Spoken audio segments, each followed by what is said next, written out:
Hello and welcome to our YouTube channel full of grace and truth. This your brother Fritz, and we're coming again with another word from God.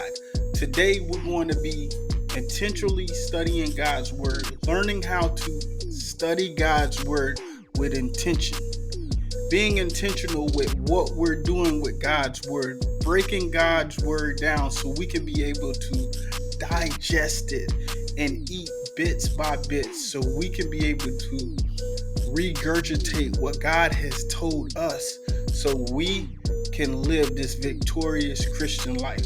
Now let's go. In order for us to grow spiritually, intentional study is essential to our growth when it comes to understanding God's word, when it comes to leading other people to Christ. We must know the doctrines of God's word. We must know the truths of God's word. And most of all, we must study and live by God's word. We're going to look at 2 Timothy chapter 3, verse 16 and 17. And God's word says, all scripture is God breathed and is useful for teaching, rebuking, correcting, and training in righteousness, so that the servant of God may be thoroughly equipped to every good work. So, God is giving us everything that we need. As we go down this list, it says, for the man or woman of God, he equips us for teaching, rebuking, correcting, and training in righteousness when it comes to being a saint. We have to have that foundation of the word so that the servant of God may be thoroughly equipped. So that means we will be fully furnished with what we need for every good work. So we will be without an excuse because God's word equips us with everything we need to become a victorious Christian. Let's draw a little bit of insight from this verse where it talks about God breathing out his word or God's breath. And in this point, the Greek word that they use is this.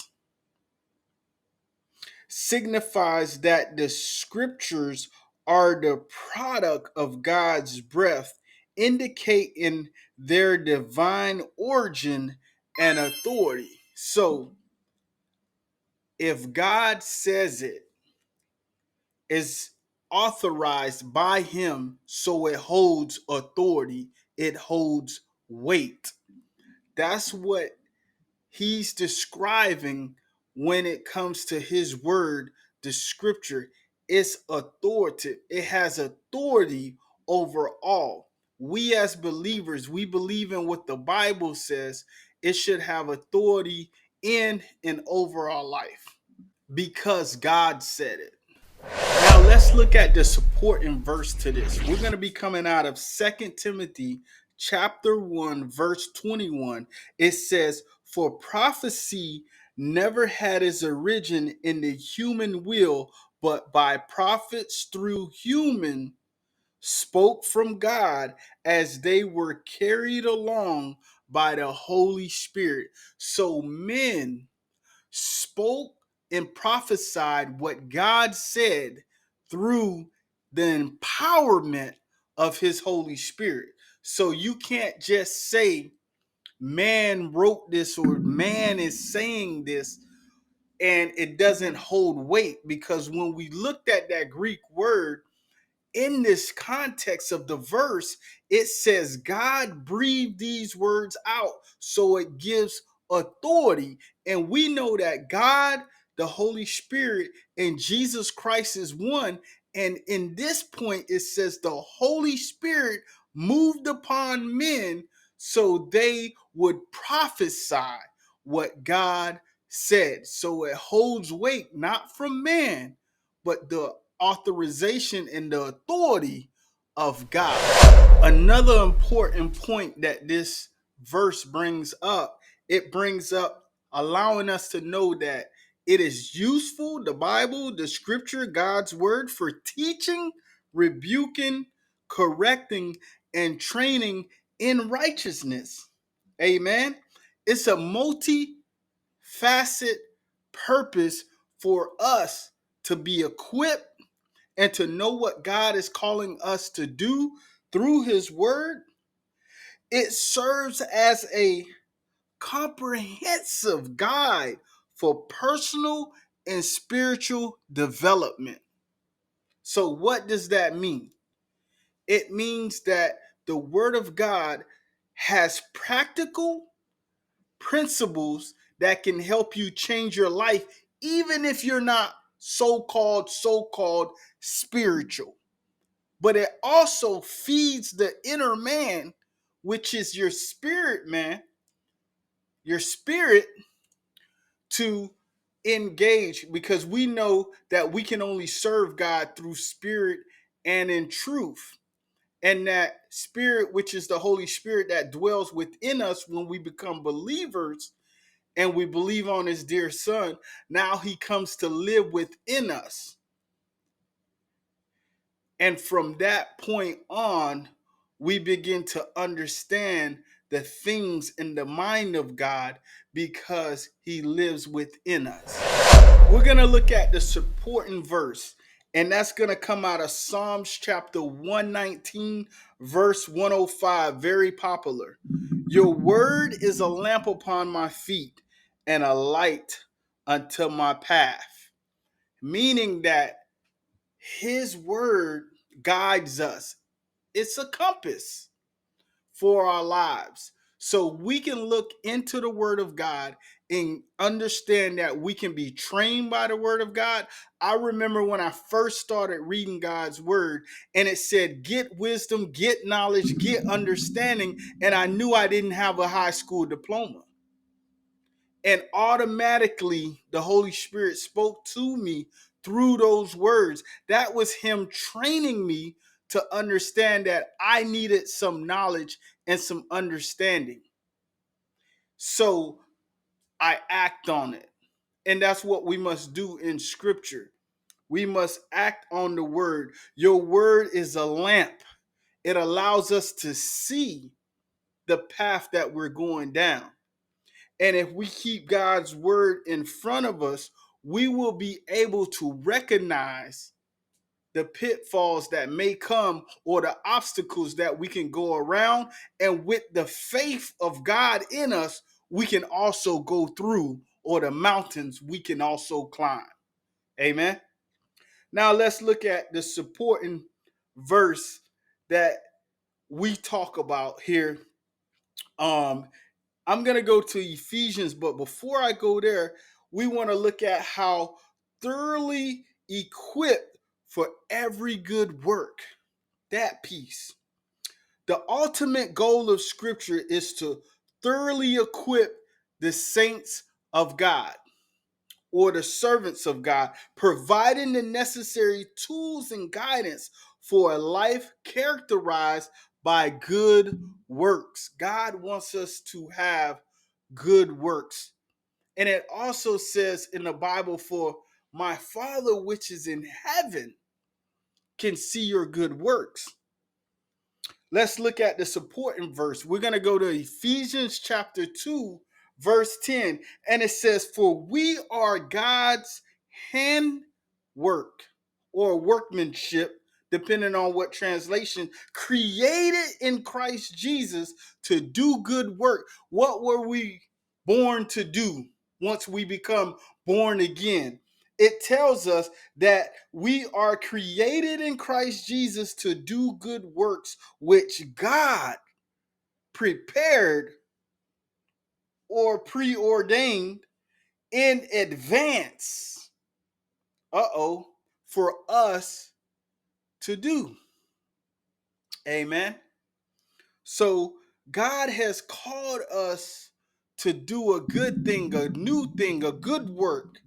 Let me not say a new thing, because sometimes people get that in the wrong way. I want to say a good thing. For we are God's handwork,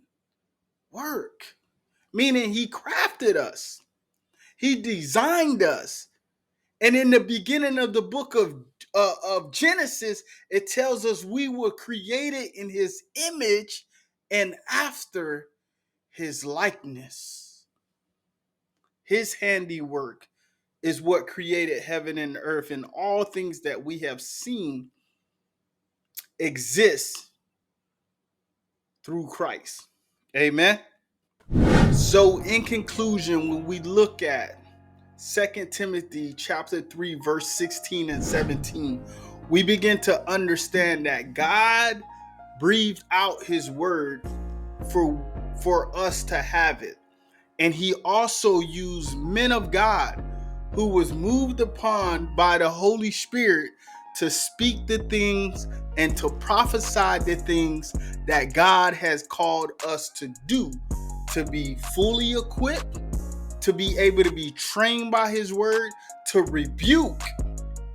be rebuked. Sometimes we have to rebuke certain things in our lives that is not pleasing in the sight of God.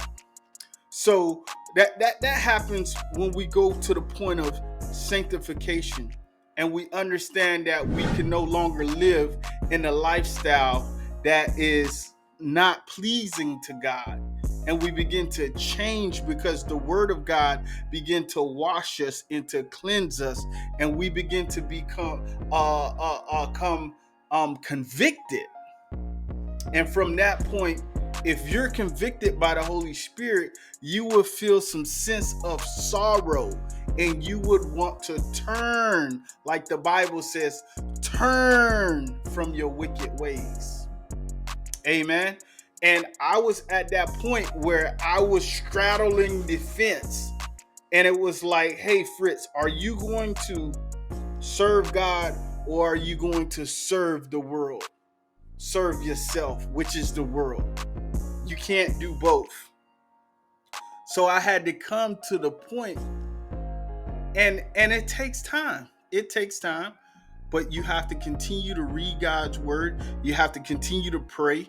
One of the reasons that I cannot go back is because of so much that God has shown me in my life and me having faith in him, because I had no other way or place or person to put that faith into. And he pulled through every single time. So my faith began to build up when I know that I prayed for something, I was in a critical position, and God showed up. And I know that I'm saved, and I know that he lives. And what he has done for me, he said he's not a respecter of person, but he's able to do what he done for me that he'll do for you. So what I want you to get out of this video, this Bible study, out of 2 Timothy chapter 3, 16 and 17, is to understand that God has gave us an opportunity through his word to grow and to be guided and to be led by him. And he took his time. He breathed out. So if our Heavenly Father has done this for us, ask yourself, what must I do? What must I do? Hey man, write in the comments. You already know, like, share, and subscribe. If you're not, if it's your first time, thank you for watching this video. We love you. It's line for line, precept upon precept, full of grace and truth, biblical studies. We'll be back next week. You already know what it is. In Jesus' name, you be blessed. Blessings.